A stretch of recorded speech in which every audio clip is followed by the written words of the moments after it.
Translating Shapes, taught by Calvin Pang. How to read translations. When solving a translation problem, it will give you the points of the original shape and the letter T next to the coordinates of a point.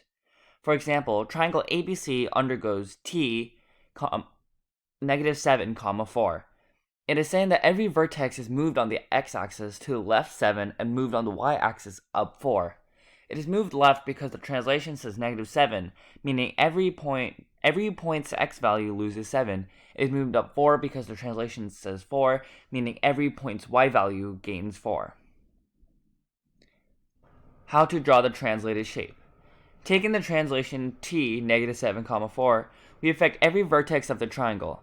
Let's take point A and say that it is at 2, 3.